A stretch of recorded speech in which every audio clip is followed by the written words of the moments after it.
What's going on YouTube? Claic Yuzolt back again with a huge Final Fantasy Brave Exvius video. Today we're going to be talking about the Final Fantasy Brave Exvius update video that just hit on the official Final Fantasy Brave Exvius channel. So if you want to watch it for your own eyes, go over there and check it out. But today we're going to be covering what all they talked about. And the first thing I'm going to do is we're going to watch this little video that came from the actual, Brave Exvius video.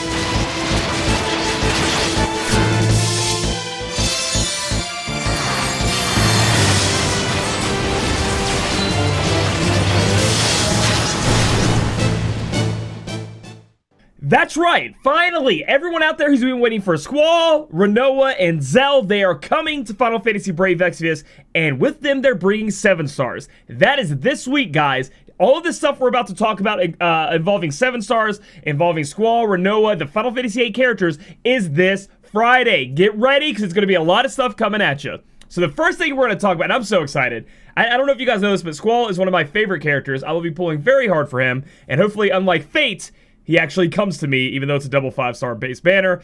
Gonna be a little rough, but I'll be okay with Rinoa. She's pretty cool too.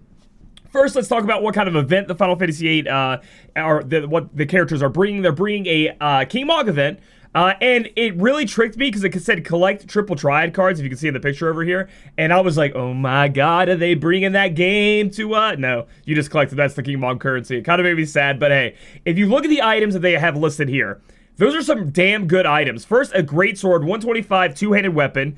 I know a lot of people out there were using Conrad's TMR. This is only 5 attack less, and it's going to serve you very well. Plus, it's a gunblade. You know you want that in your inventory. The next up, we have a weapon that is a sword, 70 attack, and gives you Machine Killer. So now we have Machine Killer on a sword, giving us even more access to really screwing up some machines out there and adding that to our, adding it to our arsenal, which is great. So both of those items, very good. Moving on down, we have this helm, defense 40, spirit 25, it looks like. Not the best in the world, but still, probably useful in some situations when you're trying to gear out all your people. I'm very excited about this event, but with King of Mog events, of course, comes characters, comes bonuses you have to get, and that is the Final Fantasy VIII banner. Now, before I get into discussing the banner and what they talked about with it, they did not mention a step-up banner, I do not believe. Now, maybe I missed out on that. Let me know in the comments below. However, JP definitely had a step-up banner for this, so maybe in the news tomorrow, or whenever they release it, we're going to be able to see the step-up for this, so that will ease the pain a little bit when we're going hard for these units. So first up, there's a 3-star to 5-star base FFBE character. This is not from Final Fantasy VIII, sadly. Ramira. And I love how her job is Smasher. And I just thought of Nigel Thornberry. I don't know if you guys ever watched The Wild Thornberry. He's like, smashing, or whatever. Like, that's what I thought when I saw her. We're not going to talk too much about her. Apparently, she can break lightning resist. She can break down the opponents. Smashing. She can debuff. And her Trust Mastery is pretty good. It's defense and spirit plus 15, HP plus 20%, and then also your limit burst fill rate plus 20%. So it's a way to give yourself a little bit more tanky stats along with being able to put up that limit burst fill rate. So that's actually a pretty good TMR in my opinion, especially for a 3-star base. So next up, my boy Zell. I think he's one of the coolest designed characters. I wouldn't say in all of Final Fantasy, but I really gravitate towards Zell. I don't know why, but I've always really liked him. He's going to be a 4-star base going up to 6-star, and sadly, I don't think he's going to be very good. He's one of those monk characters that they just keep trying to make this combo thing work. They keep trying to make it to where it's like, if you don't have anything equipped, they do more damage. It's like, yeah, but that ends up being way less damage, you know what I mean? His Trust Mastery is Urgai's, and essentially that is a fist weapon. I do believe it's 125 attack, and then really no element attached to it, so I don't know, maybe for somebody, but I mean, with Aegeon Arm and then all these different kind of fist weapons we already have, I don't see that as being something you really go after, and maybe I'm missing something out on that, and we'll go further detail in the banner review, but this is just a quick analysis of these characters.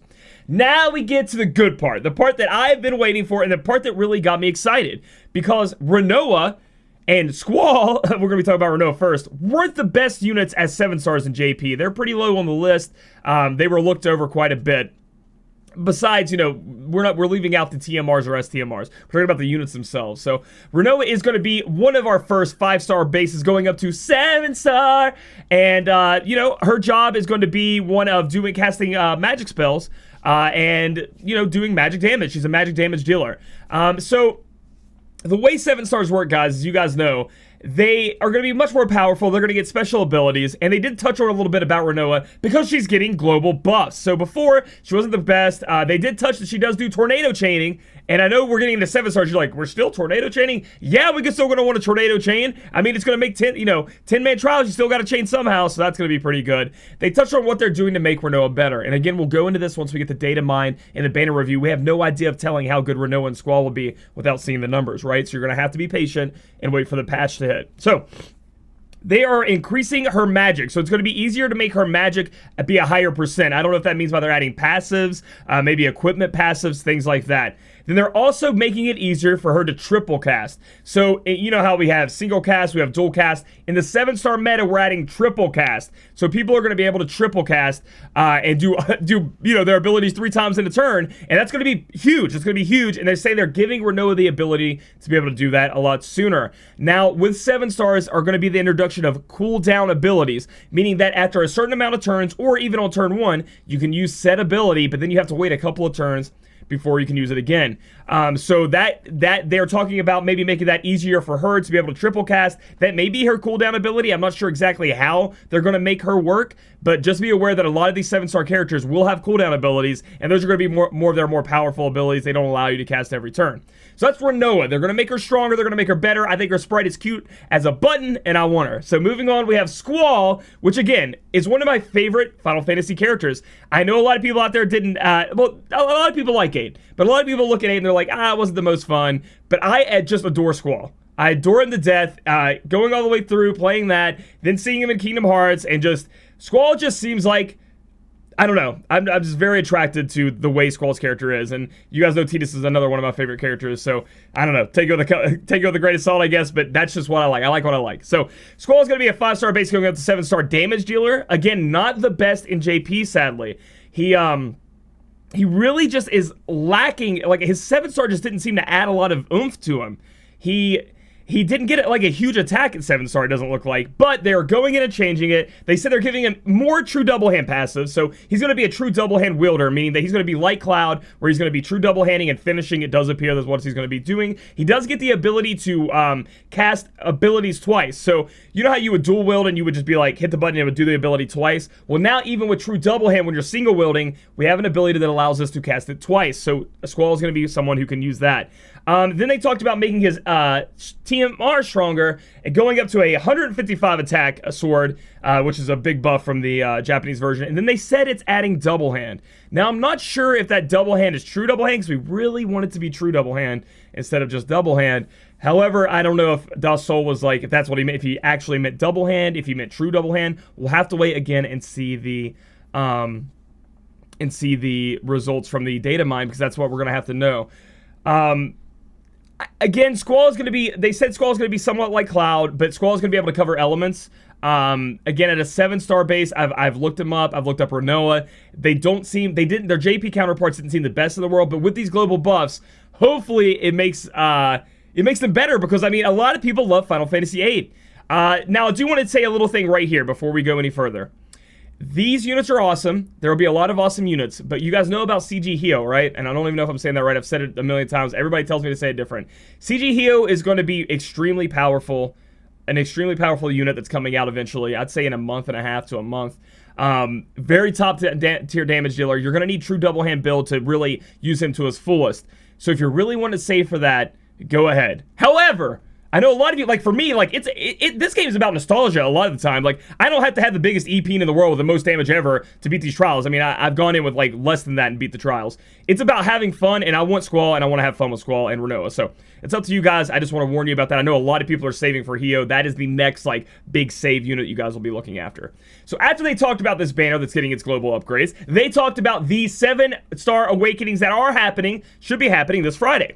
And so essentially, if you look at this image we have here, it looks like an awakening batch image, right? Essentially, they release 7 stars in batches. So if you don't see your 7-star here, they will get one eventually. However, it may be time down the road. I don't know how fast they're going to release them. 2 weeks, every month, every 2 months. Hopefully it's got to be at least every month. So they'll be, and the batches will change in how many people are in there. But you can look over here, see if your favorite character is here. The problem with ranking these, I was going to do a whole ranking with these, right? Is that they are global buffing them or changing them. So there's no way to know how good they're going to be. But I can tell you what I would do if this was unchanged and I saw these units.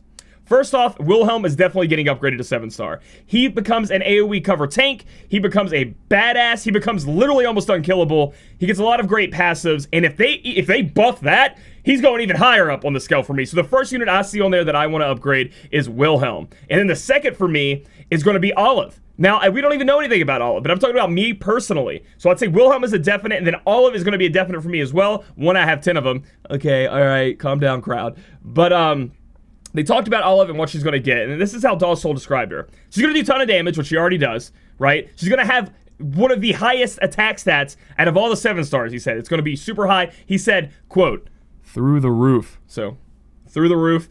It's going to be extremely powerful. And then she also gets 2 cooldown abilities. Her first cooldown ability is going to be, remember how we talked about how they can only use them so many times per turn, and you got to wait a couple turns before you can use them. Excuse me. So, her first one is going to be, she uses her Limit Burst to give everyone else on the team Limit Burst, along with other buffs. So, this is going to be the first time where it's kind of like, you know how normally we just be like, I entrust my Limit Burst to you, now you use it. She's going to be able to do that AoE. So, that sounds pretty sweet. Although, I kind of want to be using her Limit Burst, so I don't know how I feel about that. We'll have to see what the other buffs are, etc. But it is going to have its uses. And then the other ability, which, ooh, that's the one that's exciting, is a nuke. He said a huge nuke that takes down fire resist and lightning resist. Okay, so that's going to be awesome too. Along with the lightning resist, because Sparky, which is her TMR, has lightning on it, and every unit that is 7-star gets a special passive if they have their TMR equipped. So it's going to be very important too. If you're going to want to try to weave in their TMRs to, if the passive is worth it to get that passive, and I'm hoping Olive's is, because I'm so excited to use her. So those are the 2 that I'm definitely looking at myself right now to upgrade. Now, don't think you can't upgrade all the rest of them. Don't think that they're all amazing. I'm just not going to be reviewing them until we get the actual internal facts of what's being changed after the maintenance patch, okay? Remember that these take 9.5 fully leveled up King Tuar, King Gigantuar, the little triple guys, 9.5 fully upgraded, level 60, to around that, to be able to get them from level 101 to 120. So it goes from 101 to 120. You don't start at level 1 anymore when you make 7-stars. And 3 million gil. So while these 7-stars could be amazing, I think it's very important that you take your resources and you use them where you know things are going to be good. Make sure you research your characters. Make sure you go on the wiki. Make sure you talk to your friends. Talk to other people. Ask questions in the community. Everyone's going to be excited to talk about 7-stars. Everyone's going to be excited to learn about this. So it's going to be up to you to make your decisions and make sure this is what I want. This is the unit I want to level up. I don't want to waste it because I myself only have like 15 fully leveled up King Tuars. I'm not even ready to make 2 yet. So just be aware of that, guys. Be very careful with your... now, these aren't resources that are going to run out. Obviously, you can make more gil, you can make more experience, but again, it's a large amount, and it will take you time to build that up. So make sure you research each of these 7-stars, make sure you understand what they do, and make sure you're making the right decisions, okay? I just want to make sure you guys don't go crazy and start leveling up all these 7-stars, then you can't really get the full potential out of your team. All right, moving on, we have 2 new trials coming out. The first one being in the Chamber of Arms, which it looks amazing, so I'm gonna try to call it out. The Peaceful Mage of Purity, Vindi Meatrix. That makes me think of meow, that's right. Assassin Dagger, attack 116, inflict random status element. I'm not too excited about that. I mean, after Sasuke's Revenge, I could take a downer, but this boss looks sick. It looks like a bunch of people in a party trying to fight you. So I don't know why it's called the Peaceful Mage. I guess the mage is the one, the beautiful girl in the back there. But like, she's got a gang of merry men and merry women, and they're ready to come after us. So I'm really excited to fight this boss. It looks amazing. It looks amazing, but the reward doesn't seem that great. And then we have a Chamber of the Fallen boss coming out, Ancient Hellbringer Omega. We're going to be able to get an accessory that gives us attack plus 35, magic plus 35, HP 10%, and MP 10%. And that's good by me. I'm going for that. Although DatKloud did bring up a point that this is going to be an extremely hard boss. And don't get discouraged if you can't beat it right now. So that's something else I want to talk about now that we have these trials out of the way. Again, obviously, when they come out, we'll try to beat them, take them down, learn more about them. Is that 7-stars are here. So all of the past bosses, take your 7-star in there, take your 7-star friend in there, show them what's up. Teach them a new lesson, because the new boundaries of how much damage you can do, how much damage you can take, especially Wilhelm, Jesus Christ. Just wait till you see how good he is if you have 2 of him, has just skyrocketed. So all these bosses, the whole power creep has just exploded exponentially. So get ready to go in there and own some bosses when you get these 7 stars up. But again, don't run to the races. Do your research. Learn what works best for you. Learn what your team needs. And then maybe even research future 7 stars to think, how's my team going to work? 2 plus 2 is 7. Get that down together. So finally in this video, after all this hype, after everything that's coming this Friday, they did answer 2 questions that have been burning in a lot of people's mind. And the first one being, when are we getting the Unit of Choice tickets to Global? So if you guys didn't know what Unit of Choice is, in the JP version, they allowed them to have certain tickets that if they got enough, they could pick any unit they want in the game. So essentially, you could pick anybody. I could pick Squall, I could pick Tidus, I could pick Orlando. Anybody I wanted, boom, I got him. And this is a way to make sure that you can make 7 stars. Essentially, and you can get the units you actually need, because with the pool getting so big, it'll be ridiculous to try to, get that one unit if you're pulling against everything. They said it is coming. It said very soon, so they use very soon instead of soon, so I don't know when that means. And they said it's going to be a little bit different than the JP version, so I don't know what all that means. We're going to have to wait on it. Dossel did mention that the limited time units will probably not be included. I think he was just trying to lay it lightly. The limited units aren't going to be in there, I don't think. I think he was just trying to be like, they're probably not going to be in there. It's kind of really like, don't be mad that we're not doing that. I don't know if that's the truth, but that's the kind of vibe I got from it. So they said very soon we're going to have to see how it changes. Now, change can't always be a good thing, so who knows? We'll see. I mean, it can be, though, so it could be a good thing, could be a bad thing. I don't know what they're going to do with it. It's going to make it a little bit different, so I'm excited to see what they do with it, but at least we know we're getting them, and it's coming very soon. So I don't know. And the next question is, are we getting a Kingdom Hearts or Nier Automata collaboration? So I think they've already stated that we're supposed to be getting another Nier Automata collaboration, but Fujimoto-san, excuse me, did say that that the way these collaborations work, and I've been over this in the past, is like a marriage. So it's like he said, if he's already married, he said, I remember it was funny that he kept saying that, but he said that if he did want to marry a girl, so let's say he's FFBE and he wants to marry Kingdom Hearts has to also want to marry him, or the marriage doesn't work. So they said they're really trying really hard to get these collaborations together, but again, both sides have to benefit and both sides have to want to do it. So that's something they're working towards very hard. They want to get that. And honestly, they have to want to do this, because it's like printing money. If they made Kingdom Hearts, I don't know how much they would have to pay Kingdom Hearts to put Kingdom Hearts characters, and Disney, I know Disney owns them, to put them in the game, but if they did, they would make a shit ton of money, I would think. So it's, there's all kinds of stuff going in the background of these things. They have to pay for the rights to put the units in the game, and then, there's all kinds of backgrounds. It's all political. It's all a game. It's not just as easy as being like, I'm going to draw Sora and Final Fantasy Brave Exvius and put him in. Nah, man, you got to buy the rights to that guy, or Disney's going to come after you. And we know what Disney's been doing. They're pretty much Thanos, and they're collecting everything they can. Soon they're going to own the world. So just be careful of that. So that's everything in a nutshell. So this is one of the biggest updates to come to Final Fantasy Brave Exvius, because of the 7-star, because of Final Fantasy VIII, because I know a lot of you guys out there are excited for it. And this month is going to be crazy. I know a lot of you guys are going to be scrambling to make sure you have the guild and the experience. Hey guys, you're going to have a lot of fun. It's going to be a lot of good time. So before we sign off this video, I do need to say something that's kind of a little bit sad. Well, sad, but it's good. I am going to EVO on Wednesday. I will be leaving to go to EVO. EVO is the biggest fighting game tournament in the United States that I know of. And I'm going to be experiencing it for the first time, so I'm very excited about that. However, with me leaving on Wednesday, that means I will not be able to stream my Squall and Rinoa pulls on Friday like I normally would, and my videos are going to be coming at a very slow rate. So what I want to do is do a video of all the 7 stars. Like, I want to make a video review of all the 7 stars. However, 1, I can't do that right now because they could get global updates, and 2, I'll be out of my room. I'll be in Vegas for EVO when they release. So it's kind of put me in a hard spot. However, what's good about that is I do have a good friend I'm going to stay at. He's another streamer of FFBE, DatKloud. He has a YouTube too. Check him out. I'll leave the description below his link to his channel. I'm going to be doing a little bit of summoning with him on his stream, and I'm going to be doing a lot of my videos from his house. So the quality, I don't know how the quality is. I can't control that. My images, my microphone, my editing, that's all going to be what he has. So it's going to be a little bit different for me to learn, but I'm going to try my best to get as much videos as I can to you. As soon as 7-star hits, I'll be showing you me making my Wilhelm into a 7-star and leveling up to level 120, so I can show you guys the process, so you can learn it a little bit before, you mess up or whatever. I don't think you can mess up too hard, but, just in case, I know a lot of people out there feel more comfortable with that. So I'm going to do my absolute best, but I'll leave Wednesday and I don't get back till Wednesday. So heads up. It just landed on the wrong week, man. It's just Gumi and FFBE just love to release stuff when I have to go on trips, and this is one of the big ones, and it sucks to have to be gone, but I am literally going to do my damnedest to make sure I get you guys these videos, because I am hyped. I know you guys are, and I don't want to disappoint you. So if you guys like this video, give it a thumbs up. Comment down below what you're most excited about. And yeah, I mean, who you making a 7-star, baby, out of that first batch? And then subscribe for future content. We'll catch you guys in the next video.